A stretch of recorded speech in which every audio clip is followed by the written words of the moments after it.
Danisha didn't know it yet, but an ultrasound appointment would expose the man she loved and send him to prison. For 2 years, Danisha thought she was the luckiest woman alive. Her husband, Jacori, didn't just love her. He took care of everything, especially when she got pregnant. But by the 4th month, Danisha's pregnancy fatigue felt different. The room kept tilting around her. Her hands wouldn't stop shaking. Before we begin this juicy story, I'd love to hear your thoughts in the comments. These are real stories about real people, and someone watching might see themselves in this one. In their 2 years of marriage, Jacori woke up before Danisha every morning. He made breakfast, packed her lunch, and set reminders for her vitamins. So, when this pregnancy started draining her, he easily stepped in completely. "Rest," he would tell her. "I've got you." By the 4th month, Danisha was always tired. Not the early trimester kind. It was the kind that sat in her bones. Jacori said it was normal. Pregnancy was hard. Her body was adjusting, and she believed him. He was always so calm, so prepared. Jacori usually accompanied his wife to her prenatal appointments, but a work emergency kept him from attending this time. Danisha lay back for an ultrasound. The wall clock ticked rhythmically. "Your baby is fine." The technician smiled. The doctor didn't. She reviewed the chart twice. Then again. "Danisha," she said carefully, "who's been helping you at home?" "My husband," Danisha answered. "He handles everything." The doctor nodded slowly. "And your meals?" "He cooks?" "Your vitamins?" "He sets them out for me." The doctor paused, then said, "I'm going to run one more test." When the results came back, she closed the door. "You're malnourished," she said. "Not severely, but enough for us to be cautious." Danisha frowned. "Dr. Beatrice, this doesn't make sense." "It usually doesn't until it gets out of hand," the doctor replied. "For the next few days, I want you to control everything you eat and take. Don't change anything else.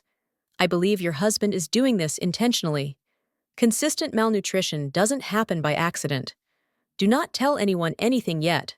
She took mental notes of everything, Dr. Beatrice said, and replayed it in her mind throughout her drive home. She kept the details of her hospital visit to herself because she wanted to observe what was going on. Danisha laughed at his jokes. She let Jacori kiss her forehead, as he usually did, and thanked him for dinner. That night, while Jacori slept beside her, breathing evenly, she stared at the ceiling, trying to come up with innocent explanations. She wondered if the vitamins were old or if pregnancy really was making her dramatic. In the morning, Jacori handed her vitamins and a smoothie, just like always. She took them. She hid the pills under her tongue and quickly wrapped the pills in a tissue when Jacori wasn't looking. She pretended she was still tired, still fragile, still dependent. Because if she were wrong, accusing her husband would destroy her marriage. And if she was right, accusing him too soon could be dangerous. She secretly ate proper meals, following the meal plan her dietitian gave her. Danisha learned how to fake exhaustion and look weak without being weak. And while she did, she watched her husband closely. She noticed how closely he tracked what she ate, how annoyed he became when she skipped meals, and his visible relief when she seemed unsteady again. By the 5th day, the fog in Danisha's head lifted, and with it went the benefit of the doubt she had for Jacori. Danisha quietly recorded his routines. She saved messages where he insisted she eat. Danisha kept the altered vitamins he gave her instead of throwing them away. She moved important documents into her bank's safe deposit box. She started a pattern of sending her sister, Shaniqua, text messages at 9 p.m. every day, so her sister would quickly notice if she ever skipped the routine. She frequently cleared their chats, leaving no traces. Danisha let her husband keep thinking his plan was working. Every night, she lay beside Jacori and wondered how long this had been happening. Weeks? Months? If the baby hadn't come along, would she have noticed at all? She hated herself for being too trusting. But it's normal to trust your spouse, and vice versa. One evening, Jacori pushed harder than usual. "You need to finish that. he said, his eyes fixed on her plate. The doctor said you're still not strong. Danisha nodded. She took a few bites slowly, forcing herself to keep her hand steady. Jacori watched her closely, closer than usual, as if he was measuring something she couldn't see. Then he handed her the pills. There were more than usual. Take them now, he said. All of them. Danisha felt her throat tighten. She took the pills one by one, letting them rest in her mouth while she swallowed hard and pretended to gag them down. When Jacori finally looked away, she excused herself to the bathroom, locked the door, and spat them into tissue paper with shaking hands. She stared at her reflection for a long time. That night, she pretended to fall asleep early. She slowed her breathing and let her body go still. Jacori remained awake longer than she expected, watching her chest rise and fall. When his phone rang, he stepped out of the room. Danisha waited. She counted, and then quietly followed him. She stood just out of sight and lifted her phone. She heard laughter. She felt Jacori's impatience.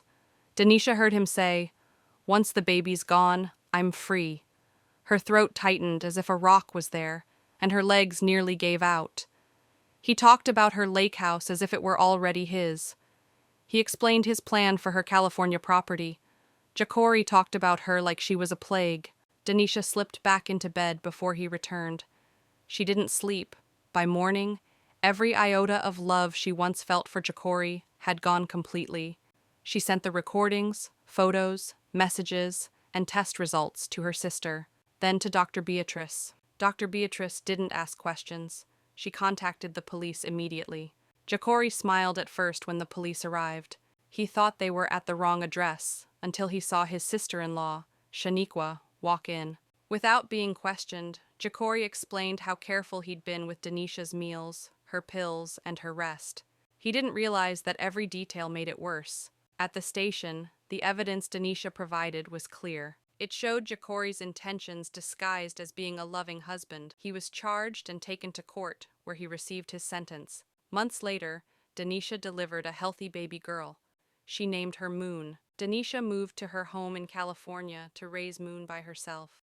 She cooks her meals, sets her own reminders, and trusts her instincts now. Sometimes, when the house is quiet, Danisha thinks about how close danger can sit beside love, how easily care can turn into control, and how betrayal sometimes looks like the most perfect partner, smiling, pampering, planning, and waiting for the right time to strike. Stories like this are why I do what I do.